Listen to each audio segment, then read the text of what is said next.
welcome back to the Wanderers of Weird podcast. This week, we are bringing you another Cursed Objects episode. Another installment. This is the second... did you hear that stutter? This is the second of our Cursed Objects series. We hope you guys are enjoying it. Yeah, and if you're not, please do let us know, because then we'll stop doing them. I really thought you were about to say, if not, kiss my ass, or something along those lines. No.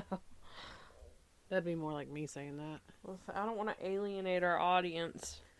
10 out of 10. If y'all don't like the episodes where we talk about our ghost count and ghost encounters and shit like that, sucks for you, because I love talking about that shit. Yeah. That's kind of what we're here for.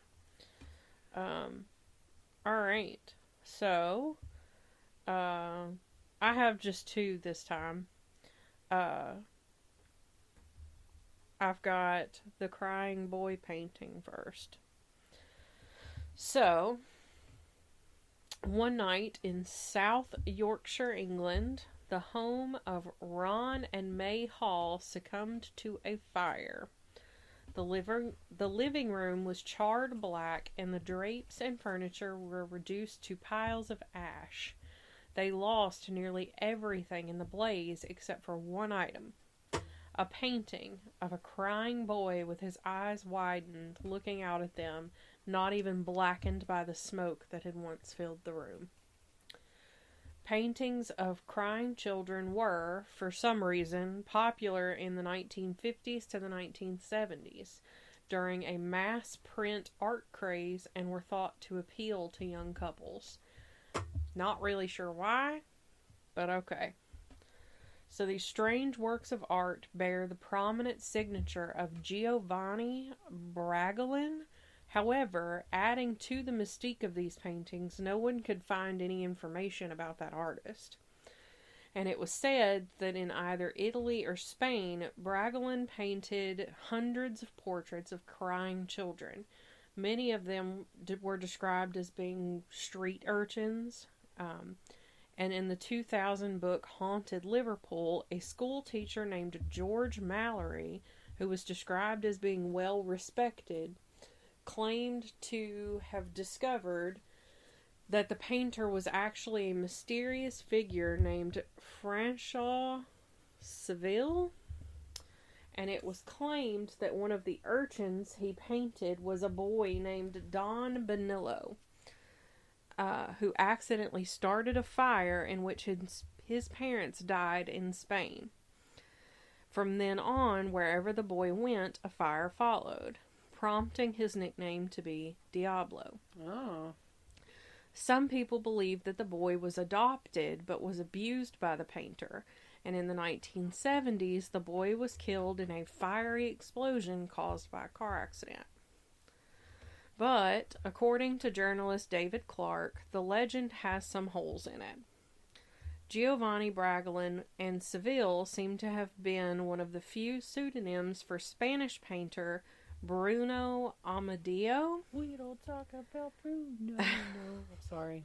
And there was no evidence that neither the supposed well-respected teacher George Mallory nor Don Benillo ever even existed. It is likely that Amadeo painted 20 to 30 of these crying boys after training in Venice after World War II, with prints being sold in department stores through the 1970s. In September 1985, a firefighter told The Sun, which is like a,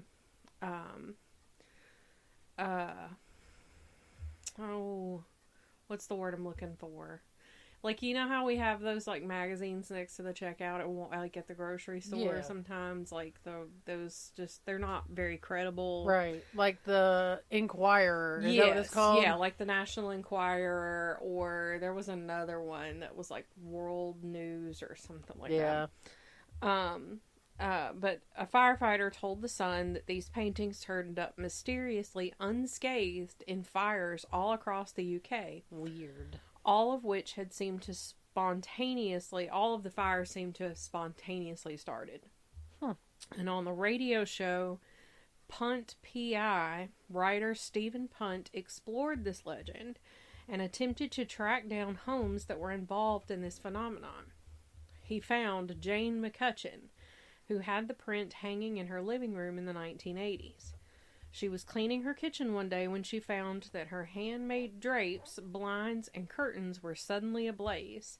She and her family escaped alive, but her home was destroyed, all but the painting of a crying boy.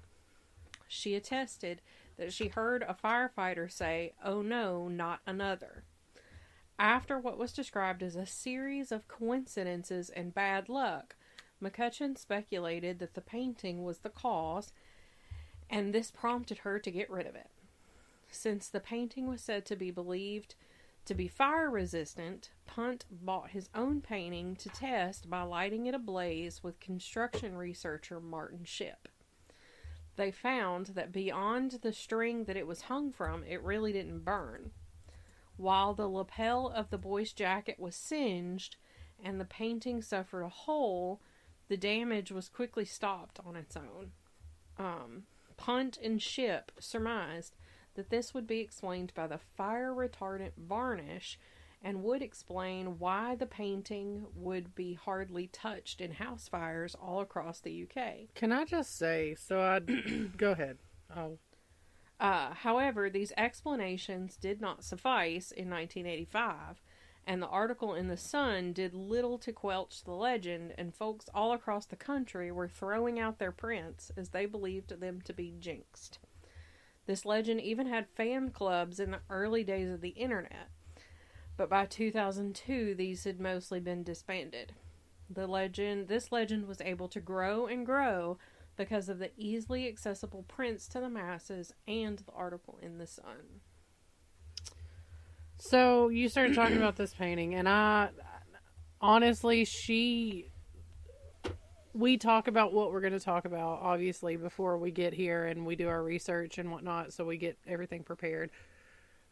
She doesn't always tell me what she's going to, specifically what she's going to talk about, so I had no idea what she was talking about. I didn't know anything about the Crying Boy paintings.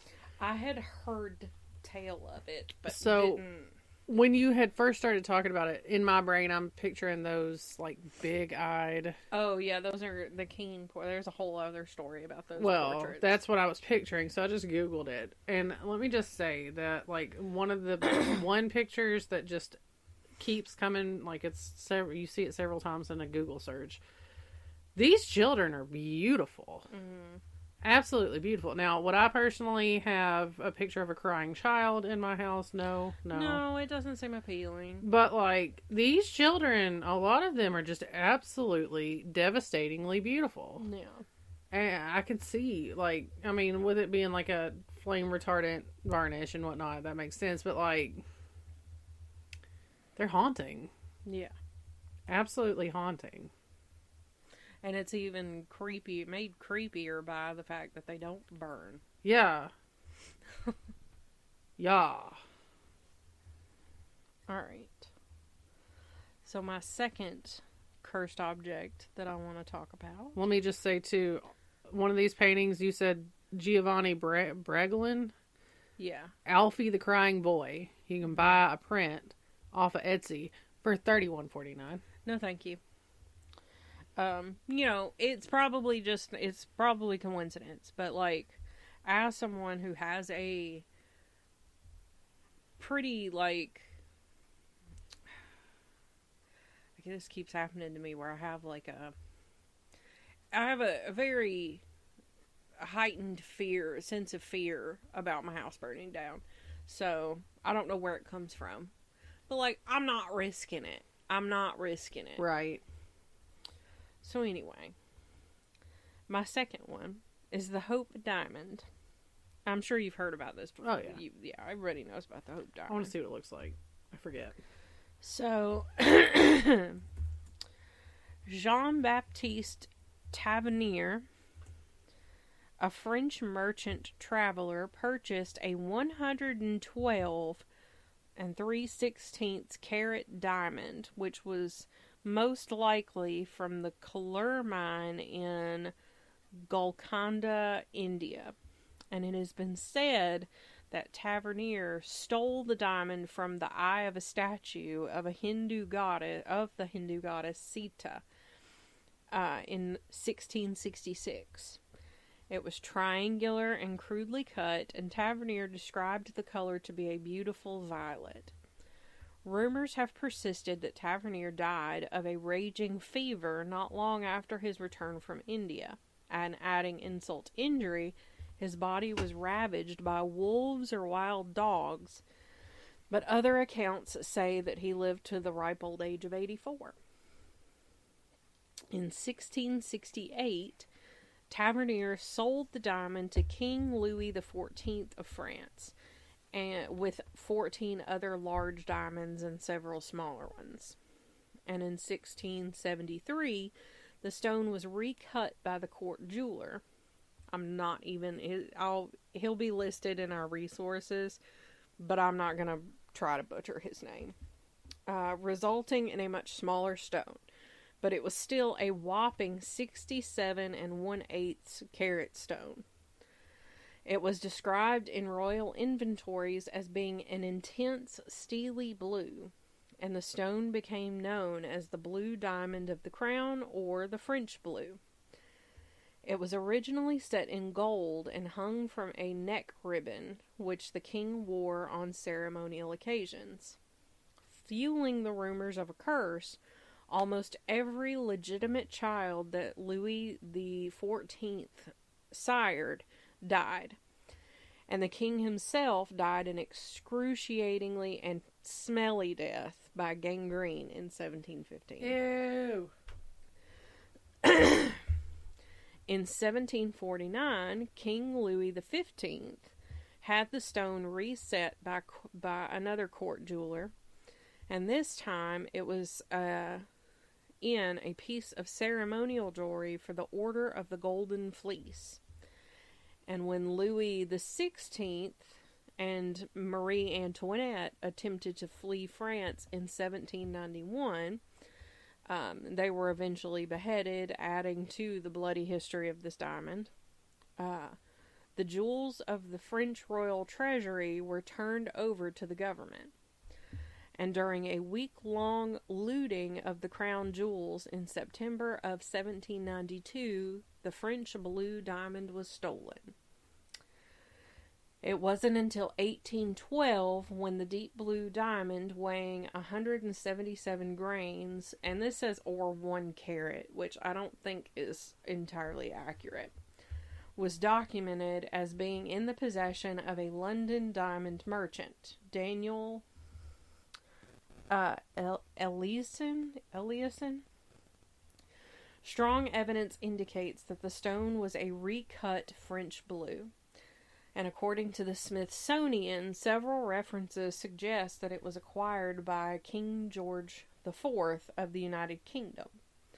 Upon his death in 1830, the king's debts were so enormous that the blue diamond was sold privately. The next reference to an owner of the diamond wasn't until 1839, when it was in a collection catalog of the well-known Henry Philippe Hope, who renamed it the Hope Diamond. His heirs complained of bad luck and sold the diamond to settle gambling debts. After the diamond was recut once again, Dutch jeweler Wilhelm False's son, Hendrik, murdered him and stole the diamond. Hendrik later committed suicide. Another owner, Greek merchant Simon Mayo Sharides, drove off a cliff and perished with his wife and son. Was the Hope Diamond at fault? Whether or not this is the case, the mere idea and supporting stories were about to make somebody very, very rich. So in the 20th century, famed jeweler Pierre Cartier, or Cartier, however you want to say it, owned the diamond and wanted to sell it to American heiress Evelyn Walsh McLean, who really didn't care much for the stone. Cartier spun a tragic story of the stone's history, embellishing bits and pieces. McLean believed that the bad luck items were good luck for her, so she bought the story and the stone. McLean regularly wore the diamond, and then trouble began in her life. First, her mother-in-law died. And then her 9-year-old son. Then her husband left her for a woman before he wound up in a mental hospital where he died. Oh. McLean's daughter died at the age of 25 of a drug overdose. And she herself found herself in financially ruined. And she died impoverished. Harry Winston then purchased the entirety of McLean's jewelry collection from her estate, including the Hope Diamond. The diamond went on tour for 10 years with the Court of Jewels exhibition, with funds from the show going to charities. Winston then decided that the jewel needed a new home, and he donated it to the Smithsonian Institute, where it resides today. He mailed the gem first class with $145 insurance fee and $2.44 in stamps. James Todd, the mailman who delivered the stone, claimed that shortly after he delivered it, his wife died, his leg was crushed, his dog was strangled, and his house burned to the ground. That sounds like a country song. Right.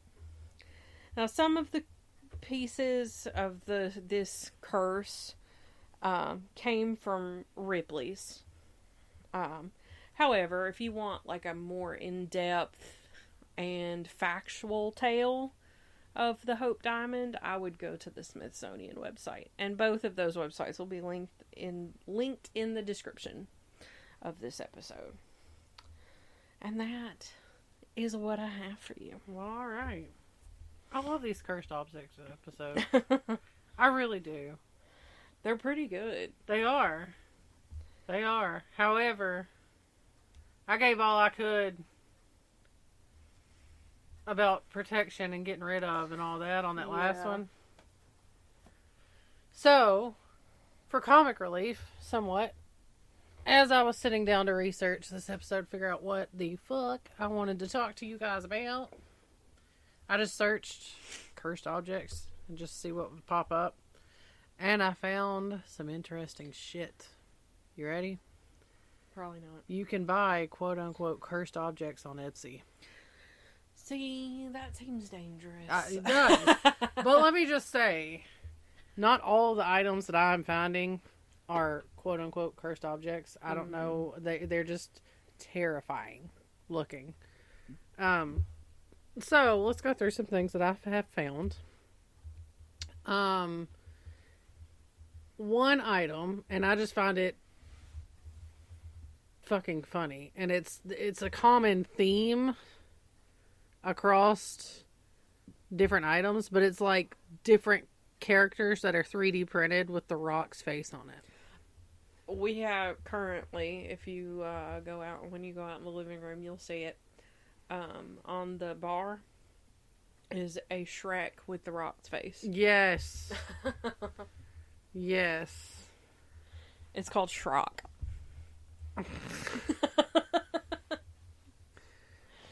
Alright. So then I also found, for $200, It better be good.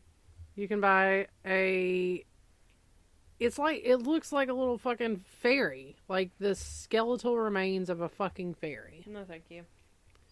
For $200. It's like in Spanish, so I can't read you the description. I'm not that fluent in Spanish yet. You can buy an octopus that's 3D printed, and on all of his arms he's flipping the bird. It's called a fucktopus. We have one of those. Jesus. For $200, you can buy a 2-headed bat in a shadow box. Oh. Let's see. Monkey paws. For $150, you can buy some monkey paws. If you guys haven't ever looked, I realize that like nobody's ever... There's a very small collection of people who are going to Google search cursed objects and be in the market to buy them. Yeah. But it is interesting to look at. Here's a 3D printed fridge magnet. It's a pickle with Nicolas Cage's face on it. It's called a Pickles Cage fridge magnet. They call that Pickles Cage. Let's see if I can find something else. A mummified imp demon head. No, thank you. For $170. People really, inflation is hitting hard, even on your cursed objects. Right. I hope I can find this. I found it the other day as I'm scrolling through here because I was like, the fuck. You can buy a magic mummified mystery hand. Or a taxidermied, like, bird hand. Flipping the bird. Oh. That does sound cursed. Here's you a wall calendar of men dressed in women's clothing and they're like dad bod guys. Chicken daddies. Chicken daddies? Yeah. Are they holding chickens? This one, yeah, there's a chicken in this picture. Oh, shit. Right? Here's another mummified fairy for $52. How legit can that be for $52? Probably not very, but... I like seeing these shrunken heads. They're so gross, but so intriguing all at the same time. It just makes me think of the shrunken head from... Beetlejuice? No. Oh. Harry Potter. Oh, on the yeah. night bus. You can get an octopus tentacle apothecary bottle. That might actually be kind of cool. Yeah. That would. Here's an alien autopsy specimen, but it says realistic mummified. So it's obviously not, but it's $250. Cursed witch tape, and it looks to be burned. It's like melted. So it's like a VHS tape. So, for those of us that knows what a VHS is. Yeah. This is melted. The description says, and keep in mind this is like something you can buy off of Etsy. Description says, one of a collection of VHS tapes cursed by a witch's ghost. Do not buy this item. Then why in the fuck do you have it listed? This is a cursed witch tape, a VHS tape I am being forced to sell by a witch's ghost because she cursed me while I was trying to track her down after she made her presence known in my city. That's a picture of her. She haunts my every step, and if you see her, run. Oh, there's a picture of her in here. Honestly, though, I like the story. Oh, she's terrifying. I dig the story. Here's the whole sad story, a cautionary tale of bravery you should pay attention to and remember, please. A few months ago, I found a big hole full of mud, and there was traces of a witch's ghost everywhere. It was disgusting. There were bones and lots of twigs made into shapes, and I found my mind spinning away into oblivion. When I woke up, all the hairs on my body were messy, like a dog had rolled on me. I went home, and because I know my stuff, I looked under the farmhouse and found many twigs in the small crusty bag full of dog dirt and spices. And I can't be sure, but I'm sure also my fingernail clippings and a ball of shower scum were in a devilish brew. I turned on 4% of my technology to cleanse my home, and there were twigs in my bed. Then a breakthrough. I received a tip from another scientist that there were strange lights and smells coming from a spay and neuter clinic that seemed very suspicious, and it turned out the witch was running the whole sordid business. I was too late to catch her and use my proprietary technology to put her in a jar, and she had already perverted the animals into unnatural wooden things, aka familiars. I set everything on fire, and then when it was burned, I put the fire out with my special hose and a red can and blankets. Never leave a fire unattended, please. The act of busting up her little factory of carved infertile animals really got her attention on me, just where it should be. I saw my name all over the place, written in cold paint. I knew this was a challenge for the very soul of the probably world. So be it, and you turn around in a circle and then spit. It's like this whole description is like forever long, and it's so crazy. This shit people sell. Yeah. Don't buy this item, but I'm selling it for $56.62. Right. No, thank you. Nicolas Cage's face is everywhere. And The Rock. That really and Shrek. Really is cursed. Oh, that reminds me. Danny printed that Shrek for Maddie. Nice. Here's a coyote skull for $32.99.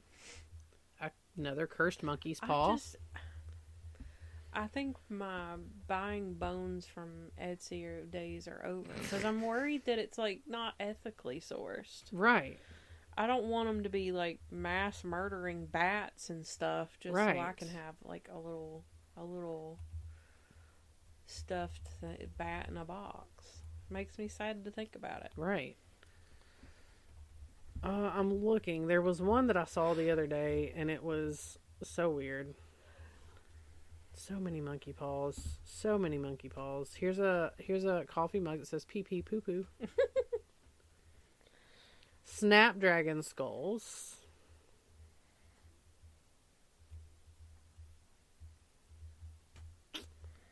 All the fairies.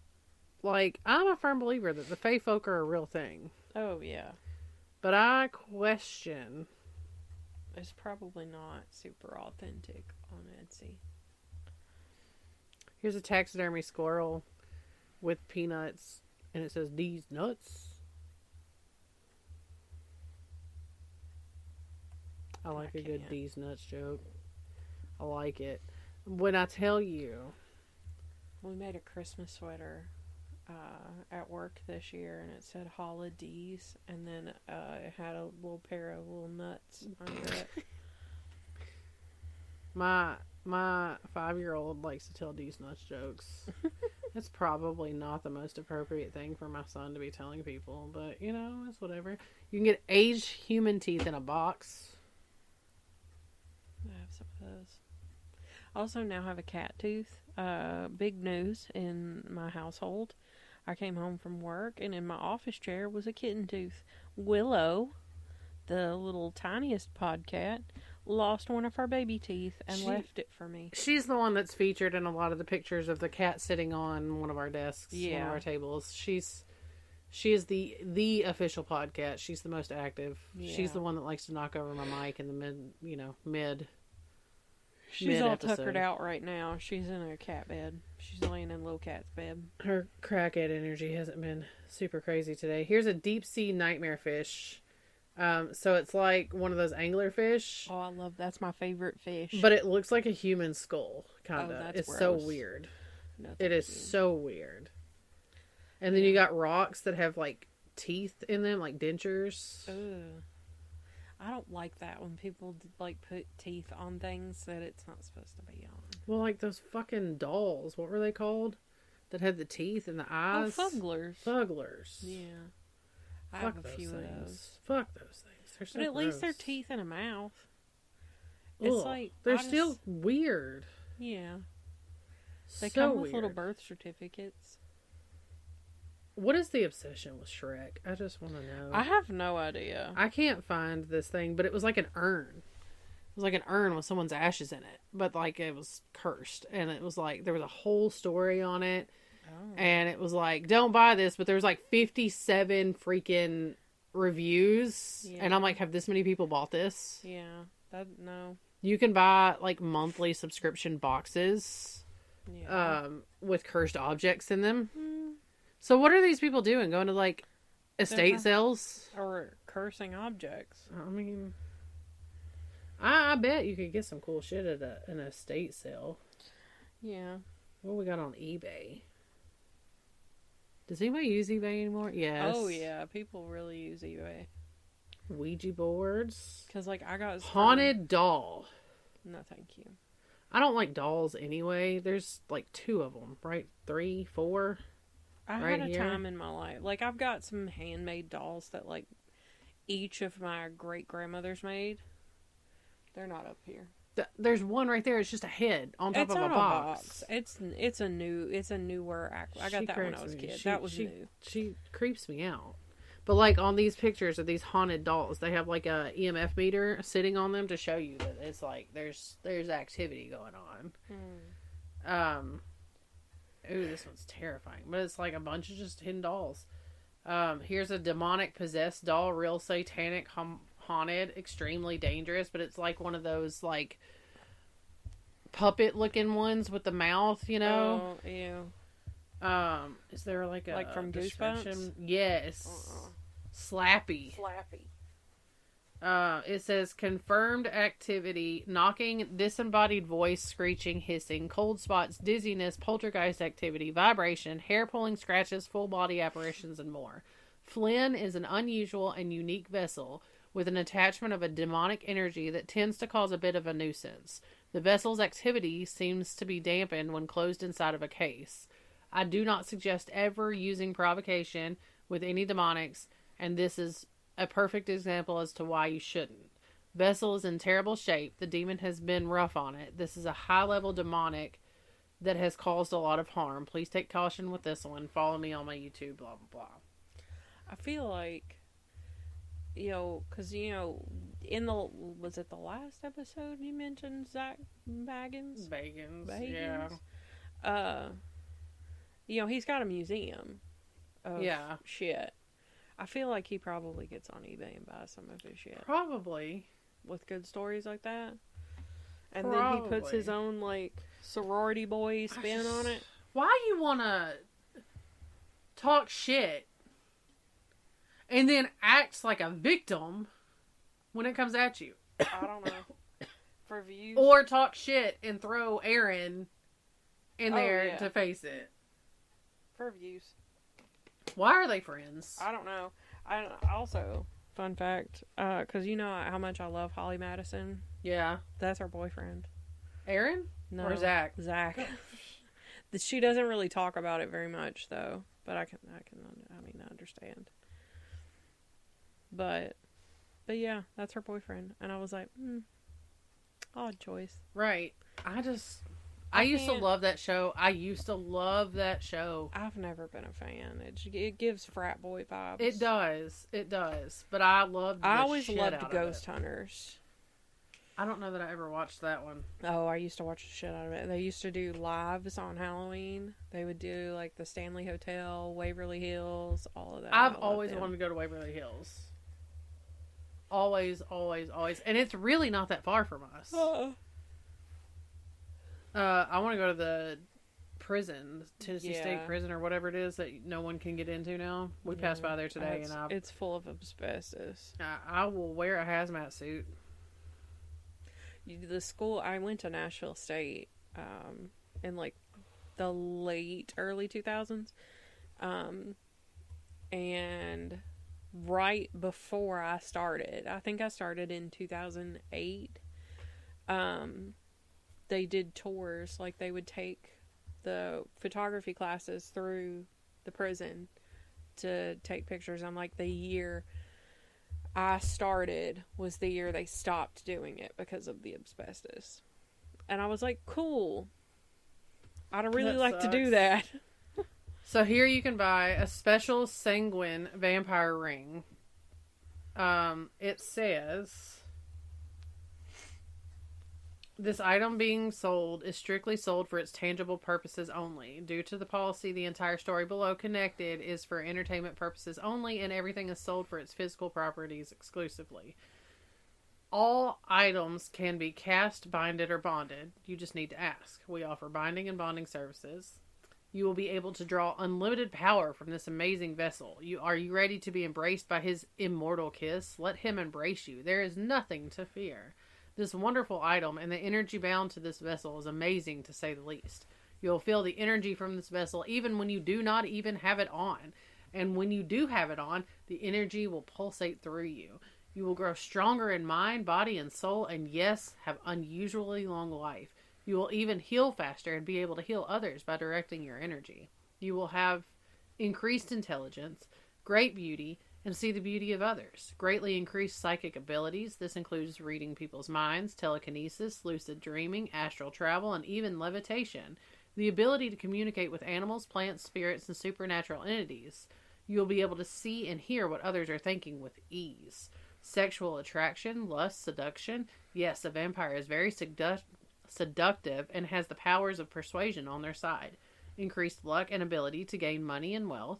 Yes, this power comes from the power to draw to you all the good things.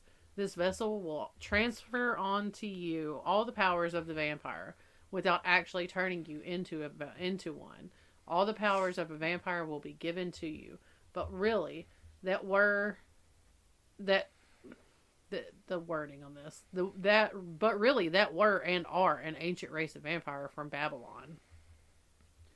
And then it goes on to tell you like the story of vampire and all that. But I just feel cringe. Yes, but do you really want to buy something like that, not knowing what they're really attaching to it? I don't want to risk it for the biscuit. I really don't. Like, really and honestly, I urge you all to go and search cursed objects on eBay or Etsy. Just, whatever. See what you can find out there. Oh, here's a paranormal ring manifesting fallen angel of prosperity, and there's a whole ass orb in the picture for $10.50. A bargain. Haunted cross spell. Hear the dead. Vampire demon voodoo. Cemetery dirt. Don't miss me with cemetery dirt. Especially when anything voodoo is involved. I have some cemetery dirt. I mean, but is voodoo involved? No, I just have it in case I ever need it. And it's Did you collect it? Yes. Okay. And I asked permission. And it's from a family plot. There you go. See, that's okay. But I'm talking like, don't... And I left a gift in exchange. Miss me with some New Orleans voodoo bullshit cemetery dirt. No. We don't play with that shit. We don't fucks with it. Yeah. No. It's... I felt like I needed to get it to have protection from ancestors, is what it feels like for me. Is why I have it. I got you. I understand. That is a good idea. I've never thought about that. Yeah. Breaking generational curses. Yeah. Curses? Yeah. What the fuck just happened? I think you glitched out. I did. It's currently 12:03 a.m. Yeah. We're doing a marathon recording session. But, alright. That is, I mean, I could go on and on and on. But it's all essentially the same shit. Here's a New Orleans voodoo doll for $20. I'd rather just go and get one. Yeah. Like, I have one hanging on the wall, but it's like a mass marketed. Yeah. Yeah. I'd rather just go and get one if I'm going to get one. Yeah. But, here's a haunted baby doll that's caught walking. Like, the picture looks like the doll is walking. No, thank you. I don't even need to see it. I'm good. But yeah, that's all I've got. Alright. Well, we appreciate you guys listening to us. Yeah. And, thanks for sticking around while we figure, whatever the fuck this is. Yeah. Whatever the fuck this is. We're still learning, but hey, we're having a good time doing it. I think we're finally getting into a groove. I think so. And if we can ever get a handle on our audio issues. Yeah, they come and go. We appreciate your patience. Sometimes it's great. Sometimes it's like, the fuck is going on over there? And any interference you guys hear on the microphones is generally our cell phones. Yeah. So. Yeah, we kind of figured that out. So we've tried tonight to, like, keep our phones well away from the mics. But like us on Facebook, TikTok, Instagram, Twitter. Email us. wandersofweird@gmail.com. And let us know what you're thinking. Yeah. Let us know tips, tricks, constructive criticism. Would you like to see a part 3 of Cursed Objects? As there's a lot more I could talk about. There's so many more. Give us ideas of what you guys want to hear. Yeah. Because we're down for it. Send us some spooky stories that you guys have encountered or ones that you've heard. Yeah, I really do. Yes, please. Send us, like, your ghost stories. Because we really want to do a listener episode. a listener stories episode. We do. We would like it very much if you guys would rate us, send us ratings. Yeah, review us on Apple Podcasts and Spotify. I think Spotify is now like just a 5-star rating. You can't leave a review. Or comment on our Facebook or whatever. Let us know. TikTok. We can feature you, and let us know if you're cool with us sharing your name. Yeah. If you email us or whatever, be sure to let us know if you would rather be called like something other than your name or whatever. Right. And I mean, we'll read your review either way, but if you don't specify you want us to say your name, we're not going to. Yeah. But thanks, guys. We appreciate you. Thank you. Bye. Bye.